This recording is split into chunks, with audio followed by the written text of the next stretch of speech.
Closed captioning sponsored by Superior Toyota Hyundai and WVU Medicine Camden Clark.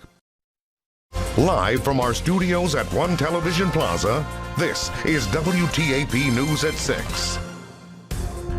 Good evening and thank you for joining us. I'm Phyllis Smith. Starting at midnight tonight, most capacity restrictions are lifted for West Virginia businesses and private gatherings. Todd Boucher reports that state leaders are warning residents the pandemic isn't over yet. Gone except for social distancing are limits on seating at restaurants and bars, people in stores, gyms, and other exercise centers, and limits on the number of people at gatherings. Still in place, the state's mask requirements for indoor settings. I can't stand these masks myself. I get that and everything. None of us can. But at the same time, let's don't get in a situation to where one robin makes spring, because one robin doesn't make spring. The governor believes the reason for the sharp drop in cases is the number of vaccinations. More than 95% of available doses have been administered. Still, more and more people are eligible to get the shots, and that means there's still people frustrated at getting into the state's vaccination hotline and online service. We are kind of building this as we go along. The system was not set up to do exactly what we're doing with it. It was certainly not set up for this volume in terms of appointments. We're doing over 70,000 appointments a week in West Virginia. Justice noted Thursday marked the one-year anniversary of his declaration of a state of preparedness as the virus made its way to the region. Todd Boucher, WTAP News. The governor also announced all youth travel sports can take place except in counties designated red on the state's county alert map system. The West Virginia Governor Jim Justice lifted those capacity restrictions, and many Mid-Ohio Valley businesses, including restaurants and gyms, are excited for the change. Most have been doing their best to abide by the restrictions to keep their employees and customers safe. Jeff Olson, the Parkersburg YMCA's chief executive, says the past 12 months have required his team to constantly juggle classes and follow new guidelines put in place by the governor when capacity limits needed to be changed. Olson says he's excited to see more people come back to the Y. I'm excited for the community to get back outside. That doesn't mean we can't do it in an unsafe way. And just having people back in the Y, I think, really makes them happy, and it makes us happy when they're here. Olson said today's decision by the governor is a good one, but everyone should still stay 6 feet apart, wear a mask, and continue to be respectful of each other to stay as safe as possible. Turning to the weather, meteorologist Kurt Greenfield joins us now with the first look at your forecast, and today is his birthday. Happy birthday, Kurt. Why, thank you. It's been a really nice day for my special day. When we take a look at the sunset, it's really spectacular here. The golden hour is in place on the Jan Dills Marietta Skycam atop the Lafayette Hotel. 41, it feels like 35. We're looking at the relative humidity of 31% and the winds out of the northwest at 9. The pressure, 30.19 inches, is falling. So when we look at the evening planner, we expect to be in the mid-30s at 8 o'clock, passing freezing by 10, and at midnight we're down into the 20s. Well, that's going to be the pattern as we go through the weekend, but wait till you see the week to come. That's pretty spectacular too. Back to you. Thank you, Kirk. Marietta will be one of 15 mass vaccination sites to open in Ohio over the next few weeks. Memorial Health System will be hosting them at its Wayne Street campus. A spokesperson for Memorial Health says they will be getting around 2,500 vaccines a week and will be distributing them on Saturdays and Sundays starting the first week of April. State officials say these clinics will be permanent until they're not needed. Memorial Health representatives say they are thrilled to help administer more vaccines in Southeast Ohio. Did that take you guys by surprise?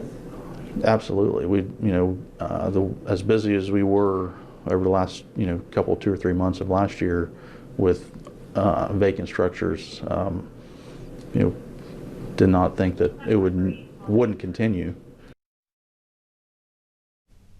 A little bit of technical difficulties, but you can find more information about a link to register for that mass COVID clinic on WTAP.com. Several people are without a home after a fire destroys an apartment building in Ravenswood. Firefighters were called to the Washington Motel Apartments just before 10 a.m. for a fire resulting from an explosion. They reported heavy flames and smoke coming from the building when they got there. A spokesperson for the Ravenswood Fire Department says everyone was able to get out and no one was taken to the hospital. The daughter of the building's former owner says watching it go up in flames was very emotional.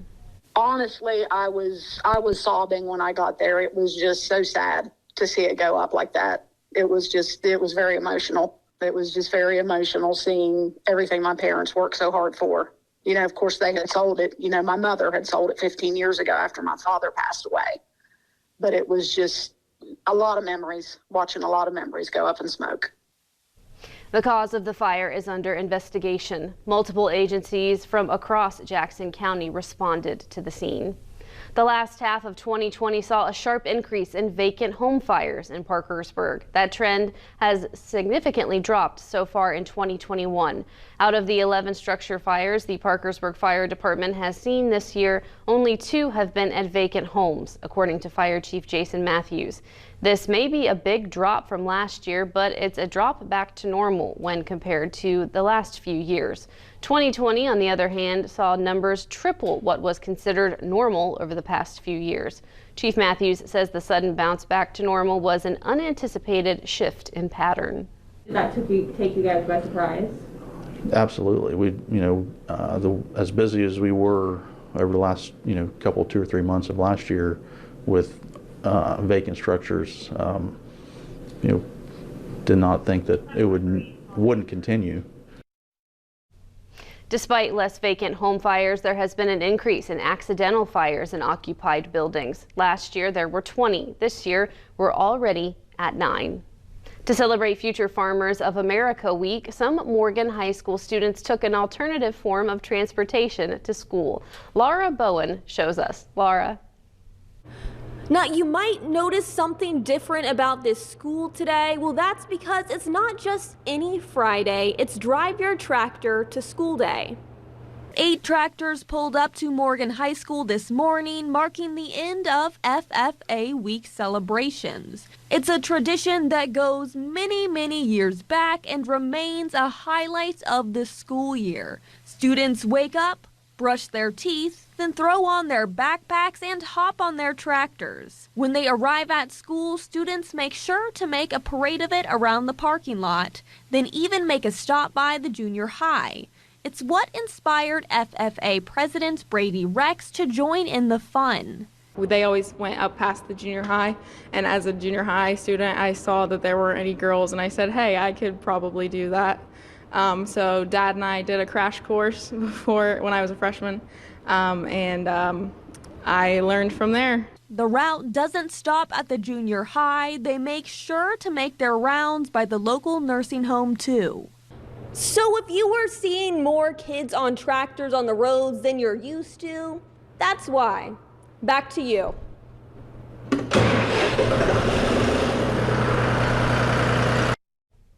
Nice wheels. Thanks, Laura. Still ahead, Governor Jim Justice continues to say his proposed repeal of the state income tax would be a game changer for West Virginia. Next at 6. Bright sunshine and mild temperatures today as we head into a chilly weekend again. That's also next.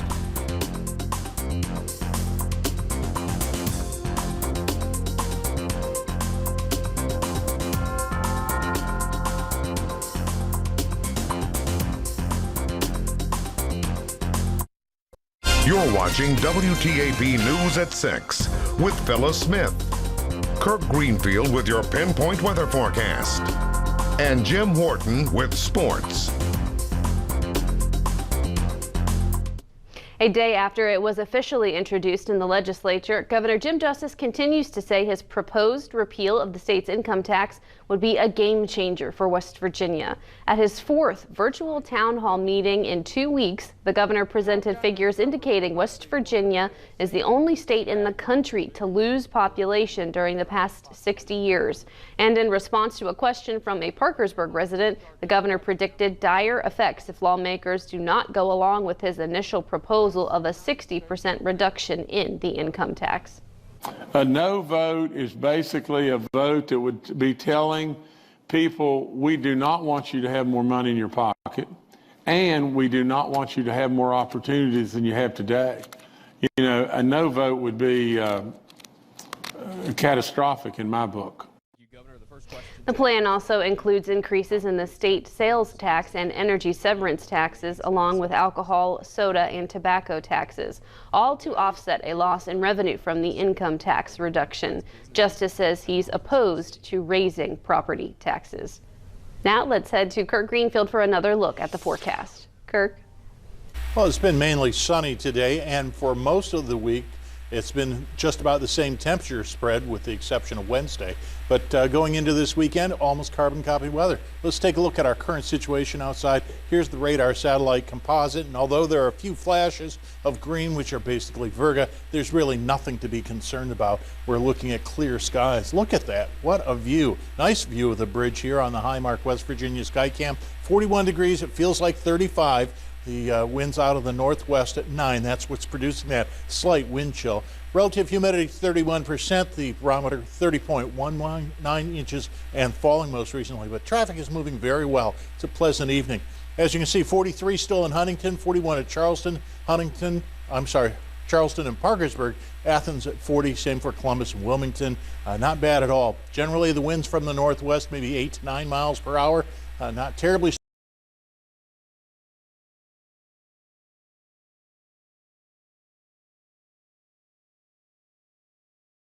degrees warmer than we were yesterday at this time, and that's fairly common throughout the region. So it's been a little bit of an improvement today.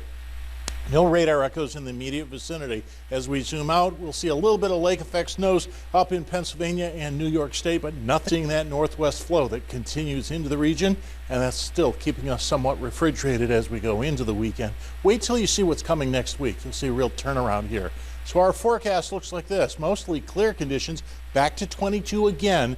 We're almost on top of a last quarter moon that'll be up very late. And of course, since it's so cold, it'll look cold and bright, especially the later we get. As we get into tomorrow, 43 for the high again, sunny, pleasant. And again, this is the second of 3 days that are almost carbon copy here. So we've turned on the fair weather lights just because it's so still and so tranquil. And then on Monday, we jump up to the 50s. It looks like we're going to bounce above and below freezing until we get to Monday, and then we stay above and even into the 60s. So I'll bet you see a lot of crocuses and a lot of flowers start to bloom. I hope they don't get frozen off as we get into Thursday and Friday. Some spring showers come our way. Looks pretty rosy at this point. So I'd caution you not to start your gardens yet. Check with your gardener and your nursery to make sure that you know when the appropriate day is. Well, tonight's winner for the Sketch the Outdoors contest is Father's Day Gift by Alana Willis, age 10, from Parkersburg. If you'd like to enter the daily contest, submit your digital copy of your child's outdoor artwork on our WTAP webpage. Look for the entry, Sketch the Outdoors, and follow the directions to upload and enter. The winner is drawn each weekday and presented at both 6 and 11 p.m. newscasts. Back to you now, Phyllis. Thanks, Kirk. Still ahead, 3 seniors at Fort Fry High School have worked together to dominate the basketball court and the classroom. Our This Is Home feature is next at 6. 3 senior girls at Fort Fry High School have worked together to dominate the court and the classroom. Jesse Wharf has more on the terrific trio in this week's This Is Home. This is Home, sponsored by Riverview Credit Union. The Fort Fry girls basketball team has had a tremendous amount of success over the past few years, and a lot of that success can be credited to 3 seniors, Lexi Huck, Carly Ross, and Liv Schneider. The 3 are not only star players, but star students and best friends. Everything you can imagine. They're my best friends, my teammates. They push me and we push each other, so it's all you could ask for. I moved here in 7th grade, and ever since it's just been kind of us 3 against the world, so it's just been really fun to be a part of. Lexi, Liv, and Carly all have 4.0 GPAs and are tied for class valedictorian, despite the amount of time they spend working to be one of the best teams in Division III girls basketball. Well, with them it's easier because we all have the exact same classes, so we all get to work with each other, not on the court, but off the court as well in school. Yeah, it's hard to stay focused when we have such a big game, but like she said, we all have the same classes and we just try to work together because we know that we need to keep our grades up and it's important. You go through so much adversity when you play sports, and it can be tough in the classroom too, so you learn how to respond to all of that. Last year, the Lady Cadets made an incredible run to the state Final Four, which was unfortunately canceled due to COVID-19.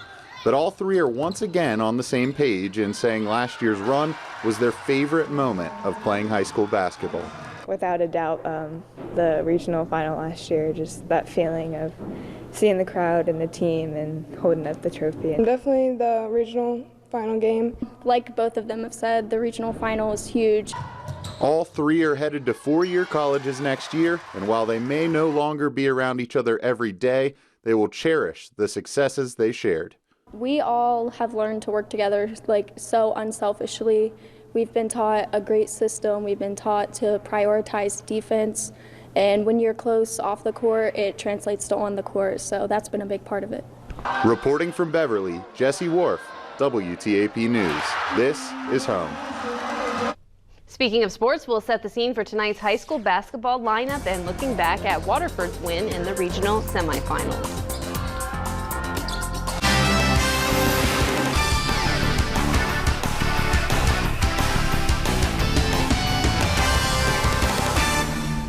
We've got a fast break of high school basketball coming your way on this Friday evening involving boys postseason action from Ohio and the tip-off of the new season for some girls area high school teams from West Virginia. Fort Frye Cadets are hosting Tuscarawas Valley in a boys Division III district championship game. Game tips off at 7 o'clock in Beverly. Cadets are coming off of a 4-point win over Ridgewood in Tuesday's semifinals and check in with a 19-2 record, while Tusky Valley comes to town with a 20-4 mark after a 27-point win over Morgan in the other half of the bracket. We'll have highlights tonight at 11. Girls basketball, Parkersburg Catholic is hosting its annual Mario Crusaderettes Classic. The action is underway right now with Robert C. Byrd taking on Herbert Hoover. Then after that, the Crusaderettes will host Magnolia. Tomorrow there's a consolation game at noon, and tonight's winners will meet in the championship round at 1:30. Parkersburg High and Williamstown also tip off their new season of girls hoops. The Big Reds hosting Woodrow Wilson in a game that got underway at 6 o'clock, while Williamstown welcomes Tyler Consolidated to town. We'll have highlights of both these games for you tonight at 11 as well. Last night, the Waterford Wildcat girls advanced to the girls' regional finals with a win over Newark Catholic. Waterford came out firing with Mackenzie Soprano. She would hit 3 consecutive three-pointers to begin the game, all 3 coming from the left wing. She wound up with 19 points on the night. Waterford would extend the lead. Kara Taylor with the steal, taking it all the way in for the layup. Wildcats lead 28-13 at the half. Waterford kept the green wave at bay in the second half. Wildcats find a cutting Kara Taylor. She adds to her point total. She had 16 on the night. And Waterford wins its Sweet 16 matchup against Newark Catholic 55-48, advancing to Saturday night's regional championship game against Peebles at 7 o'clock. We'll have the highlights for you on Saturday night. Warren Warrior boys also advanced in Division II district tournament play with a semifinal win over New Lexington. Panthers get the steal here, but they give it right back, and it's Jake Baumgard making the most of it, and Warren lead by 8 after 1. Warriors would push the lead out to 16. It's Seth Dennis in the low post, battling in the land of the Giants, and his perseverance pays off for 2 of his 15 points on the night. Warriors pushed the lead over 20 in the second half and would not give it up. Kurt Taylor takes it through the heart of the Panthers' D for the layup. Warriors cruise 58-49. The Warriors now play Waverly in the district finals on Saturday night at Alexander High School. Quarterfinal Friday at the Mountain East Conference men's basketball tournament in Wheeling. Glenville State advances with an 83-68 win over Notre Dame, and West Liberty cruises 102-68 over Concord. Coming up tonight, Marshall is hosting Charlotte in a Conference USA matchup. The Herd looking to improve on its 13-6 record. We'll have highlights for you tonight at 11. Last night, West Virginia Mountaineers got back on win. Minutes in, Mountaineers on a roll. Guard Sean McNeil has an open look for 3 from the corner and makes the most of it. A few possessions later, Jalen Bridges, a freshman from Fairmont, caps off an 11-0 run with the and one. It's a 15-point lead. Now, later in the half, it's Bridges The forward had a career-high 22 points, 12 boards for his first career double-double. West Virginia builds a 14-point lead at the half. TCU got as close as 7 points in the second half, but the Mountaineers hold on. Derek Culver getting the feed in the paint for the and one. He had 17. Mountaineers bounce back for a win. We hear from Jalen Bridges, who had a career night. As this season went on, I've definitely gotten way more comfortable out there. Like, the speed of the game has slowed down a little bit to me now. I'm just taking what comes to me. I'm not really trying to force nothing. I'm out there just being as active as possible, just trying to do everything I can to help my team win. Mountaineers play at Oklahoma State on Saturday, and our sports poll question asks you to pick the winner again. You can do so by going to the sports section at WTAP.com. That's sports for now. Kirk has another look at your weekend weather forecast after you see this. You can download the free Pinpoint Weather app from WTAP and get all the weather information you'd like at your fingertips, including the extended forecast in a slightly different form than you're used to. Tonight will be about 36 at 8 o'clock. By 10 o'clock, we're slipping below freezing. And after midnight, we're into the 20s for another crisp night. And the last quarter moon will be up very late. Back to you. Thank you, Kirk. That's all the time we have for tonight. Thank you for joining us, and we'll see you again tonight at 11.